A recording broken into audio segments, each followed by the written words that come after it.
Hey y'all, it's Chloe and we're back with another video. Y'all, my ring light broke on me and this is what I got, okay? I'm trying my best so you can see me. I'm trying.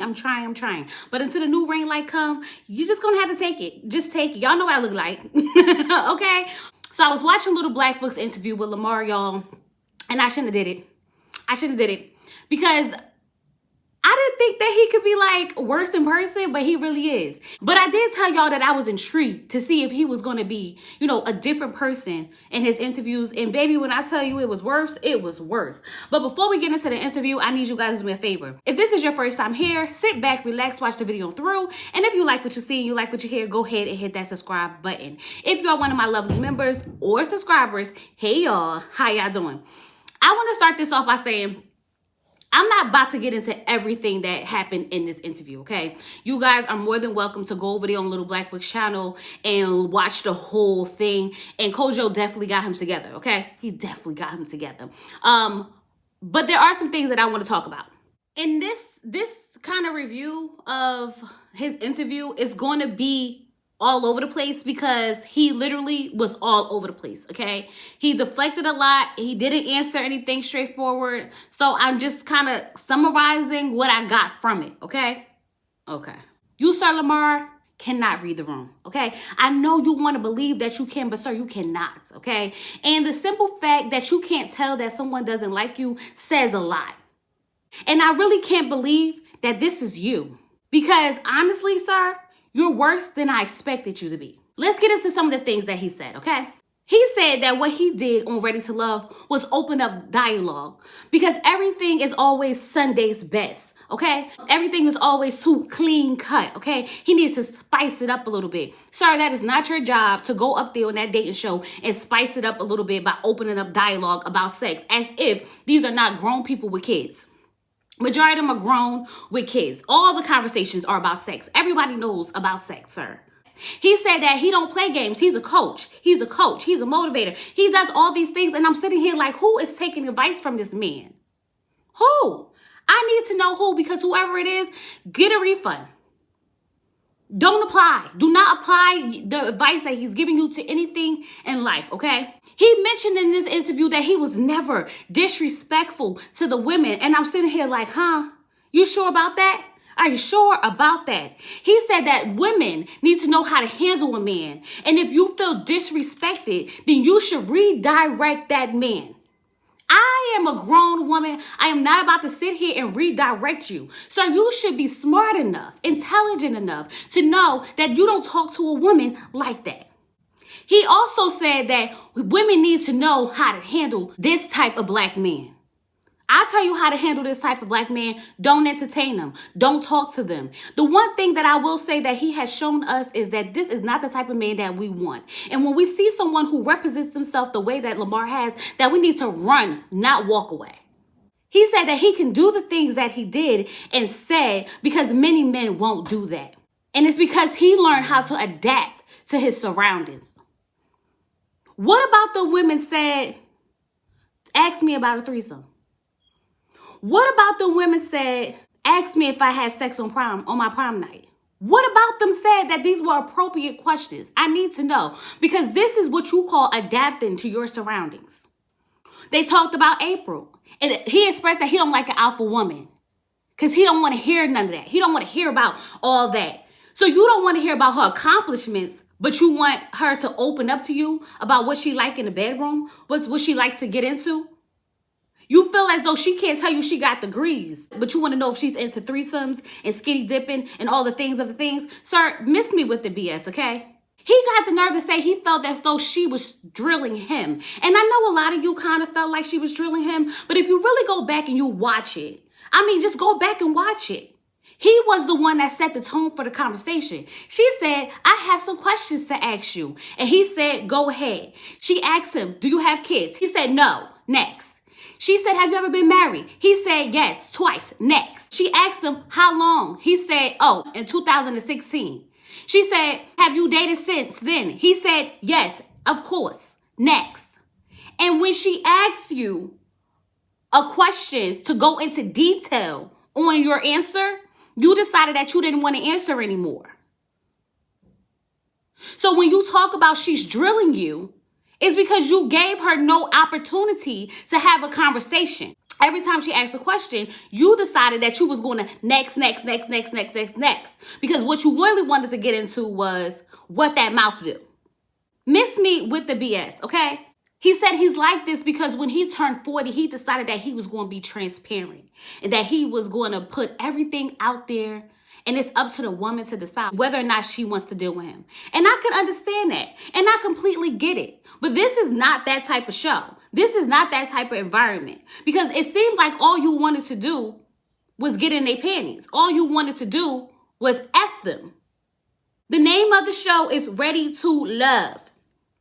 Not ready to have sex.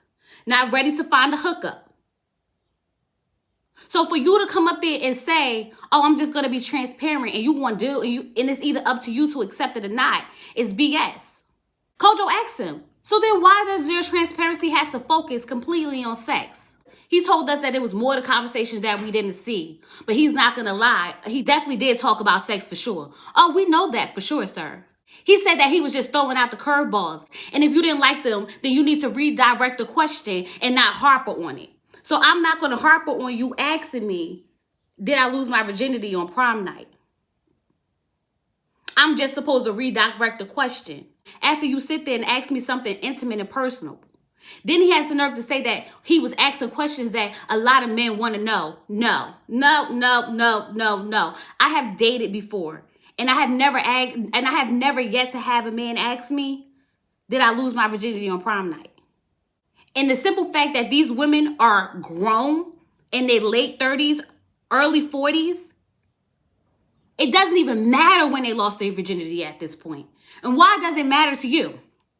And then you have the nerve to say that you were never the type of person to offend someone and that nobody was offended. Maya wasn't offended because y'all had conversations off camera. So it was okay to ask her something so personal. Absolutely not, sir. And you mean to tell me that you can read the room? It's not giving that. Not at all. He doesn't think he pushed the envelope.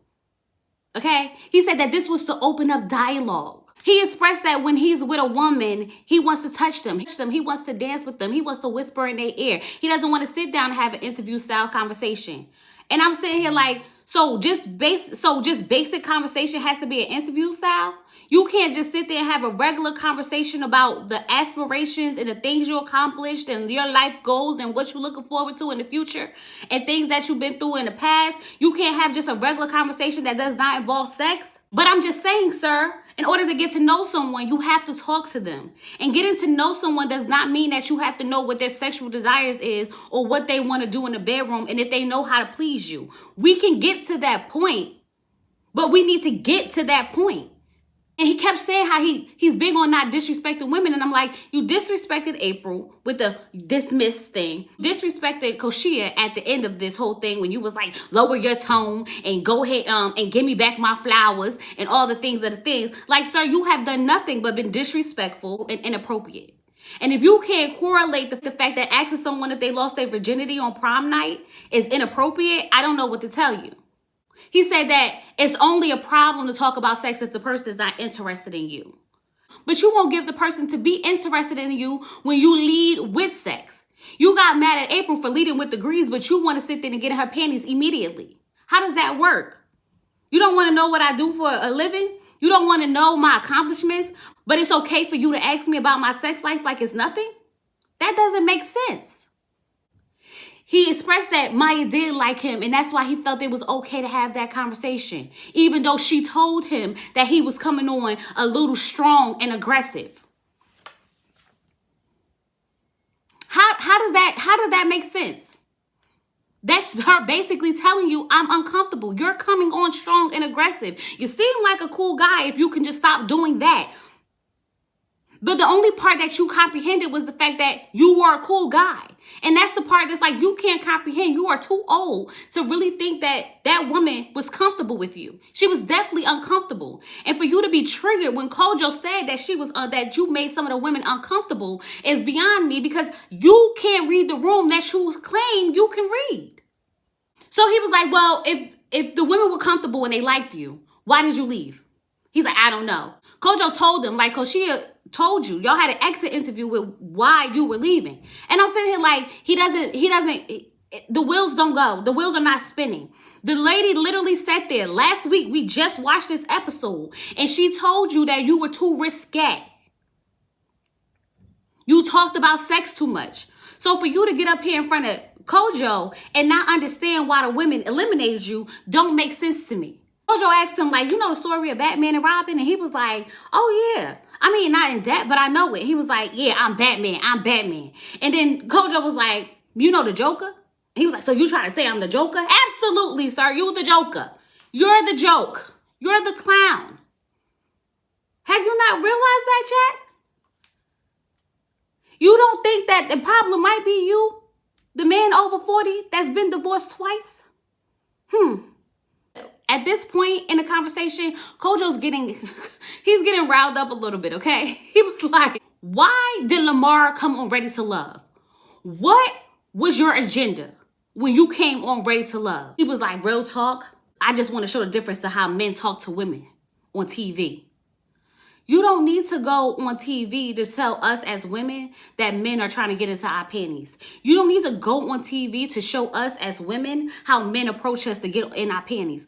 Trust me, we know it, which is why you went home, because the women can obviously tell that you were there for nothing more but sex, okay? And then at one point in the conversation, he said that he was saying the things that he was saying because they don't have time. They don't have time, okay? So he's not expecting nothing from you he's not expecting anything tonight or next week, but I'm going to get you. I'm going to get you eventually. And I'm sitting here thinking to myself, this is predatory behavior. It's giving predatory. I'm just saying, okay? Kojo asked him, what did you learn from all of this? He said that he learned not to be so aggressive. It's about the delivery. And I'm sitting here thinking to myself, like, sir, you was just sitting here about how you being transparent and this is you and all the things are the things that they're either going to take it or they're going to leave it. And this is just how you are. And you want to show to the world how men talk to women. But then you learned that this was aggressive and you learned that it's about delivery. And yet and still you hype this up through this whole conversation as if this was the route to go. Because you were just so excited to have your one-on-one date. You were just like a 12-year-old boy. And that's exactly what you act like in this whole interview and on the show. A 12-year-old horny boy who's never had sex before or had it one time and fiending for it again and again and again and again, which is probably why you can't have a solid relationship. You said that sex wasn't an issue in your marriage, and I beg to differ that sex was an issue in your marriage. Because a part of me is saying maybe you wasn't intimate enough, caring enough. And because you wasn't those things, she probably wasn't giving it to you. Now, I know one of my subs did fill me in and said that one of your wives was cheating on you. And I'm pretty sure she cheated on you because when women cheat, it's emotional. And you probably so focused on the act and not anything else around it. He's a walking contradiction. He said that these wasn't his types of dates, okay? He liked to go to the arcades and he likes to have fun and do things like that. But then turned around and say, it's not all about the date. It's about the person. Sir, make up your mind, because part of the reason why you wasn't really enjoying the process is because you wasn't able to date the way you wanted to date. But now the date's not important. It's more so about the person. But when the person was sitting right in front of you and the people was asking you questions and the people was really trying to have conversation, the only thing that you could think of was talking about sex. Because for some reason in the Black community, talking about sex is taboo. Talking about sex has never been taboo in the Black community. Okay? Let's make that very, very clear. Y'all have shown us that it's not taboo. The majority of you guys, all you do is talk about sex up there. So it's not taboo. And I don't know if you thought you was doing something special, but you're not. You're just showing how immature you are. I sat there and I could not believe the things that he was saying. I can't believe how he tried to use the trigger words about how Black women need to. Black women don't need to do anything. But I will tell you what you did do, Lamar. You showed us that even at your big age, the only thing you found valuable in a woman is her panties. Because when Kojo asked you, did you come on Ready to Love for love or panties. You said I came up here for love and panties. No, sir. No, sir. That's not how this works. You come up here for love.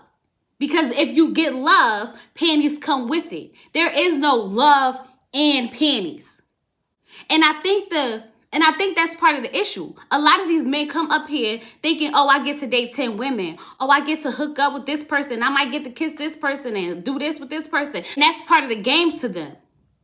It reminds me of Make a Move. When we was just watching Make a Move, a lot of the guys came and they was complaining about how they had to date one woman and how they expected to be dating multiple women and things like that, right? Remember, I can't remember the guy's name, but remember he wanted to, when he was supposed to be talking to Sharice, he turned around and wanted to talk to Venetia, which was okay, but he didn't want to communicate that. They come with an agenda when it comes to Ready to Love. And the agenda is to try to stick their claws in as many women as they possibly can. And the fact that you sat there and you act like you couldn't understand why you got eliminated after they told you is beyond me. I don't know where they're picking these people. Because if this man has been this transparent the whole time, why did y'all cast him? But yeah, y'all, I didn't want to go into the whole interview because it was a lot. It was over an hour, almost 2 hours long, okay? And I'm sure you guys have seen it. If you didn't see it, go check it out and really get into the things. And I just want to say, Kojo, you did that. You did that, okay? Because I love how you held him accountable and you tried to, like, stop him from deflecting as much as possible. But it was a lost cause because you're dealing with a broken, immature, a non-comprehensive man. So yeah, y'all, that was that. I just had to get some of them thoughts out. I just had to get some of that off of my chest of how I felt when I was watching it, because I was just like very disappointed in the fact that this is a grown man who claims that he's contributing to society, how he's coaching young kids and how he's supposed to be motivating and he doesn't play any games anymore and things like that. And I'm just not seeing it. I'm just not seeing it at all. And I'm glad that they got him out of there sooner than later. His agenda was to get the panties. Nothing more, nothing less. And that's all I got, y'all. Make sure you like the video, subscribe to the channel, comment down below. Let me know what you think about the interview. And I'll talk to you guys later. Peace.